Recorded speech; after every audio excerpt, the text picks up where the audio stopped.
Assalamualaikum warahmatullahi wabarakatuh. Perkenalkan, nama saya Vicky Salazen Sania dari jurusan Fisika Universitas Diponegoro. Untuk memenuhi tugas praktikum radiologi dan radioterapi, di sini saya akan sedikit menjelaskan tentang apa itu radioterapi, kemudian tentang beberapa metodenya. Untuk itu, ikuti videonya ya. Sebelum memahami lebih lanjut, alangkah baiknya kita mengetahui apa itu radioterapi. Radioterapi merupakan suatu pengobatan terapi radiasi dengan memanfaatkan sinar sebagai energi intensif membunuh sel kanker.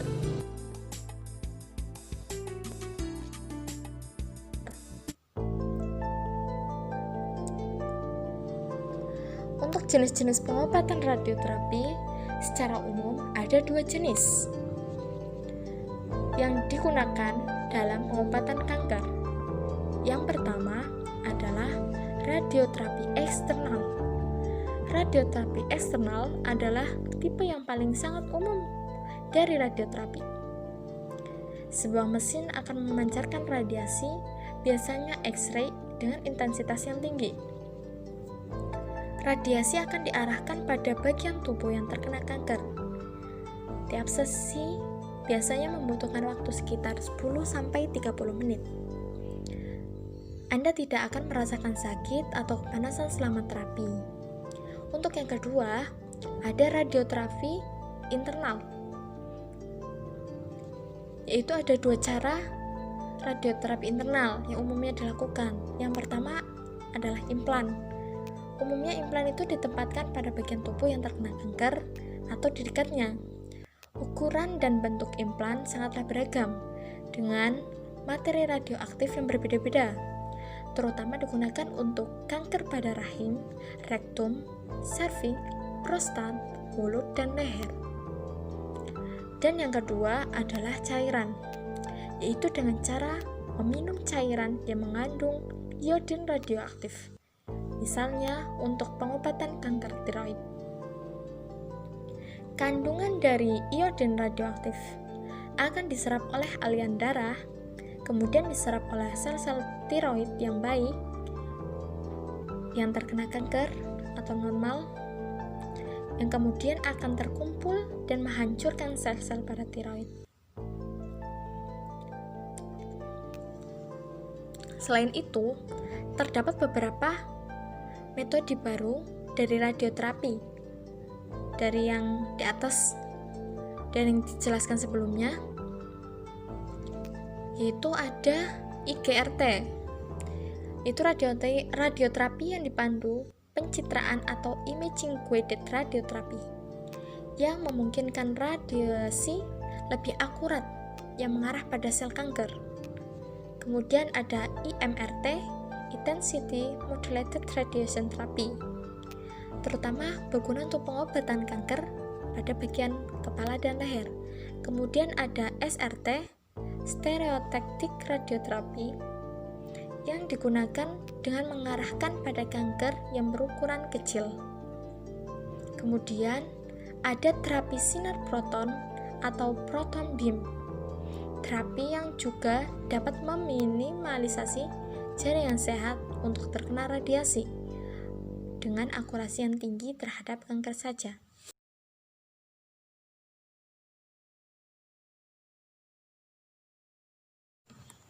Kemudian dilanjut ada brachytherapy, di mana brachytherapy adalah merupakan radioterapi di mana sumber radiasinya secara langsung dikontakkan dengan tumor, kan?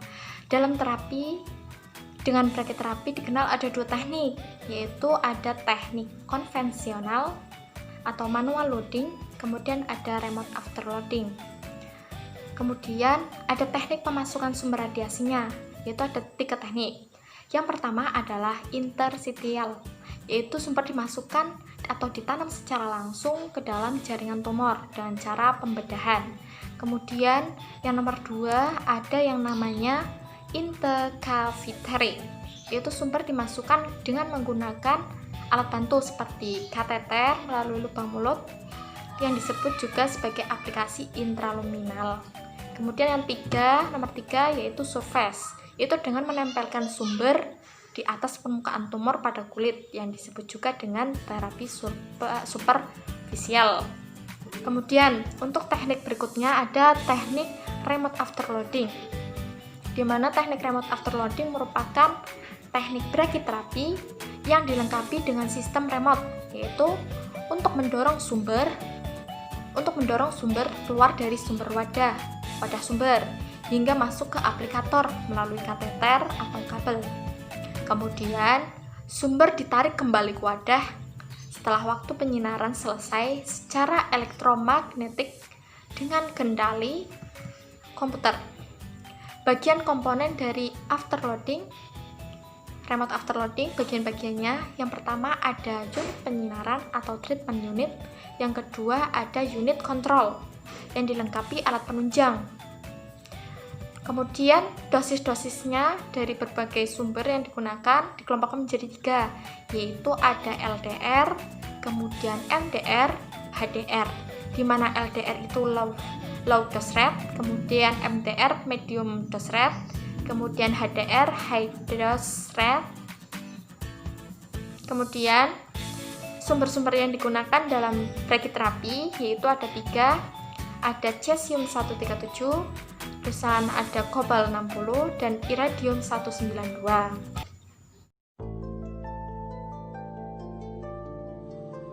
Kemudian dilanjut dengan terapi eksternal Linacs pada pesawat penunjang Linacs. Yang pertama, pesawat Linacs itu merupakan pengembangan dari pesawat Synaptics Orthovoltage. Linacs memiliki tegangan sampai 1 megavolt yang disebut super voltage therapy. Linacs merupakan salah satu jenis sistem pemercepat elektron secara linear dengan energi tinggi, yaitu mega electron volts, jutaan elektron volts ya.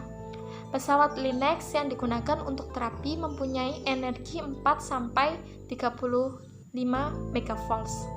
Linacs juga memiliki akselerator yang berguna untuk mempercepat gerak partikel bermuatan seperti elektron, proton, inti ringan, dan inti atom lainnya. Kemudian, jenis berkas pada Linacs modern ada 3. Yang pertama, ada berkas elektron dan berkas foton. Yang kedua, ada 2 berkas foton. Yang ketiga, yaitu ada 5 atau lebih berkas energi elektron. Kemudian komponen utama Linacs yang pertama yaitu ada stand, terdapat klistron atau magnetron yang berguna untuk pembangkit dan penguat gelombang mikro. Terdapat waveguide atau pemandu gelombang yang di dalamnya dilengkapi atau sirkulator. Kemudian terdapat sirkulator yang berguna untuk menghindari berbaliknya gelombang mikro ke klistron. Oli tank digunakan sebagai tempat oli atau minyak sebagai alat pendingin. Terdapat cooling water system yang berguna untuk menjaga temperatur agar tetap stabil dan mencegah terjadinya kondensasi dari uap udara atau gelembung udara.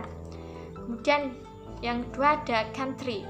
Di dalam gantry terdapat accelerator structure yang merupakan struktur pemercepat elektron yang di dalamnya ada modulator, di mana modulator itu berfungsi sebagai penjatuh daya tinggi. Elektron gun, katode sebagai sumber elektron, dan bending magnet sebagai pembawa berkas elektron. Kemudian treatment head yang di dalamnya terdapat alat yang berbentuk berkas radiasi dan alat monitor. Terdapat juga beam stop yang berguna untuk menyerap berkas radiasi sehingga mengurangi persyaratan proteksi siding ruang penyinaran, terbal dinding, dan pintu ruangan. Kemudian serta peralatan penunjangnya. Peralatan penunjangnya yaitu ada panel kontrol, modulator kabinet, CCTV, Audi, crack, kabinet, filter seperti filter, aplikator, PP, dan lain-lain.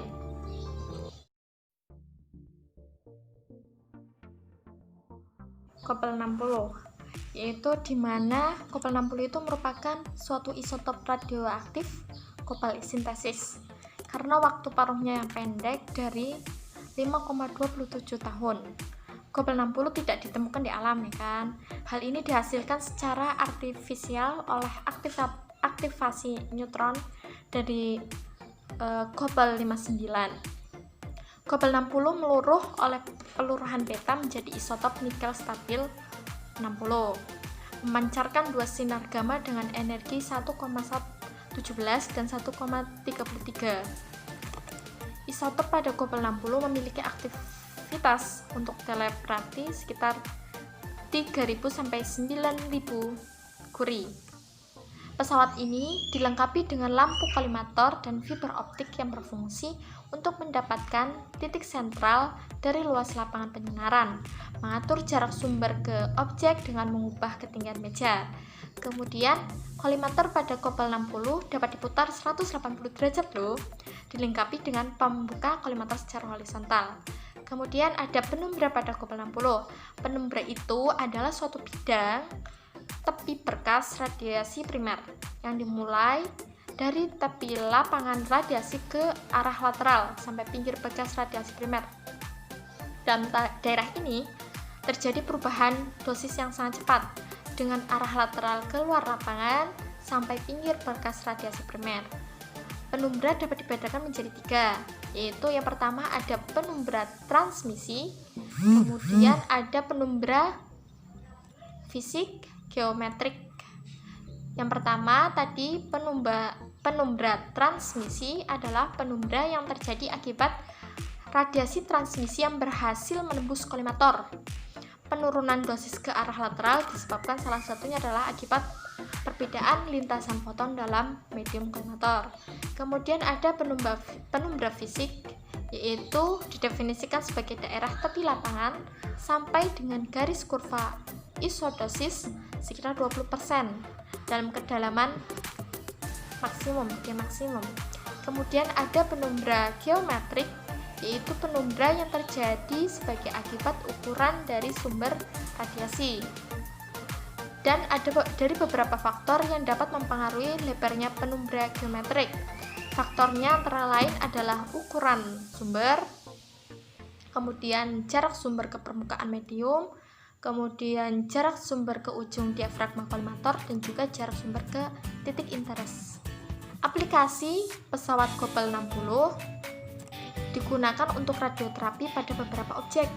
Aplikasi pada objek yang dikenai radiasi sebagai berikut. Yang pertama ada head and neck kanker seperti tiroid, nasofaring, otak, dan laring.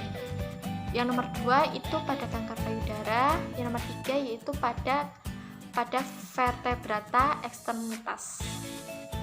Kemudian pada kanker kulit, kanker limfe seperti aksila supraclavikuler.